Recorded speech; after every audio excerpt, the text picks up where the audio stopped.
Today we're going to talk about next-gen geometry and why the next-gen leap in console geometry will be a big deal.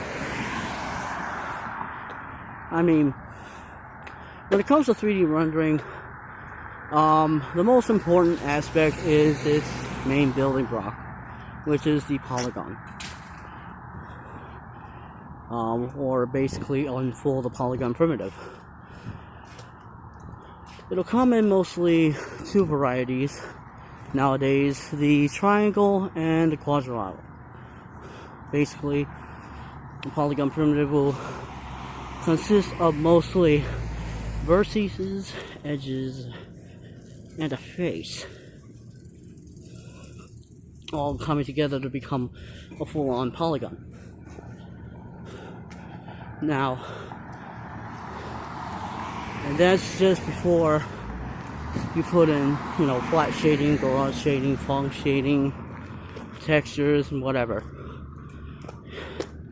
And basically, the more of this geometry you have, the more rounder your objects are going to be, but the more resource that's going to be taken out of your hardware. Well, just like everything else. That's why you need more and more hardware. I mean, coming from the PS1, where you had around, maybe at best, depending on the game, maybe at best around 100,000 polygons rendering per second. You got these new big behemoths that are going to use insane amounts of polygons, plus new tricks to save on performance, so you can see better pictures while having better frame rates.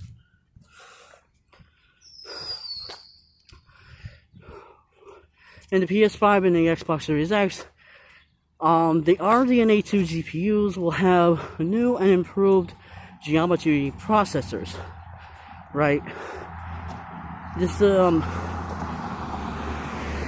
they actually have a small improvement compared to the GCN geometry processors that were in the PS4 and Xbox One.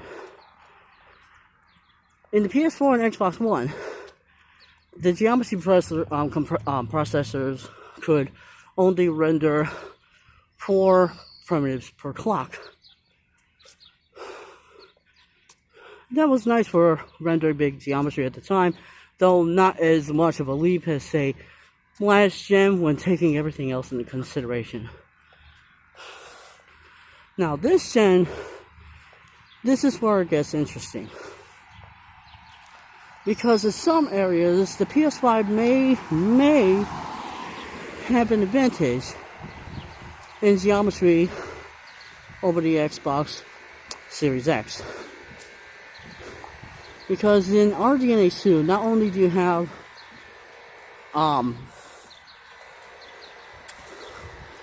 the geometry processors rendering 4 polygons per clock cycle, but you now have culling. You have polygon culling twice as much. So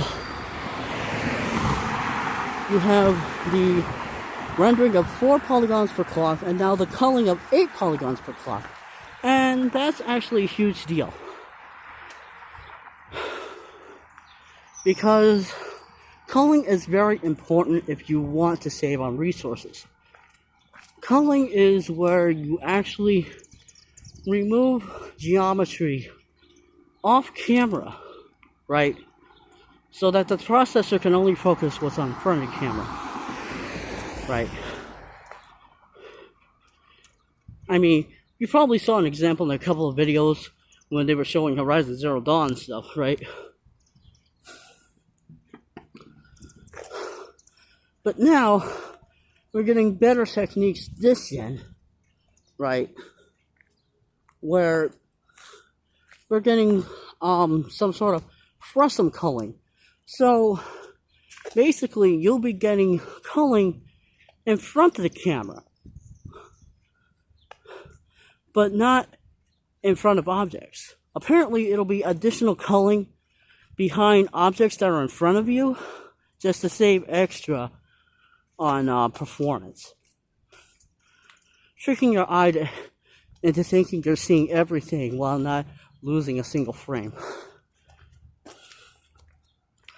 Now, the reason why I said that the PS5 may have an advantage in this over the Xbox Series X is due to clock speed.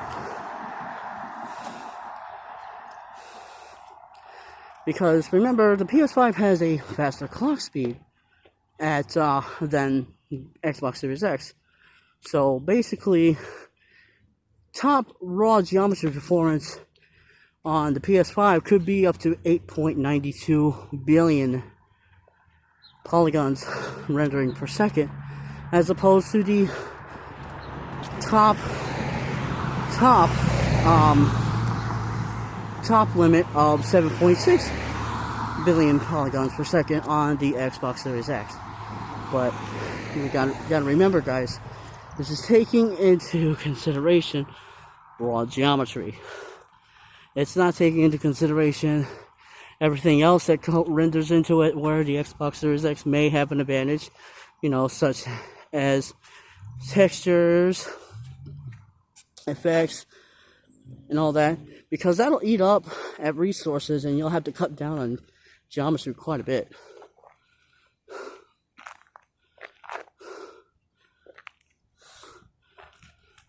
Gotta go back. So with that in mind,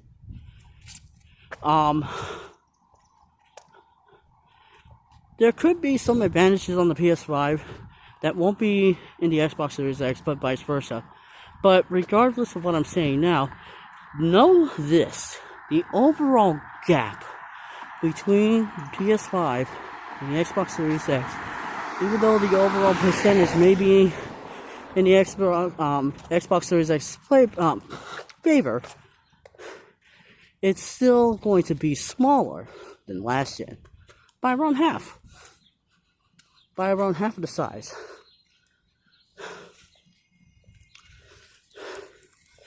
So if you're getting a PS5 and expecting worse looking multiplats, don't expect them to be looking as bad as, say,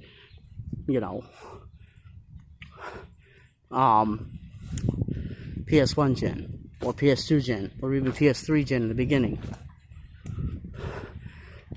If you get a multiplat on your PS5, you can be pretty satisfied in how it looks compared to the Xbox Series X.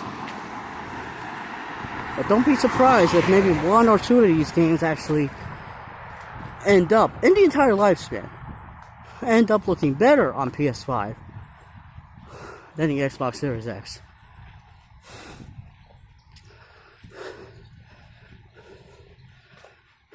That's a discussion for another day. Until then, you hang in there. Yours one out.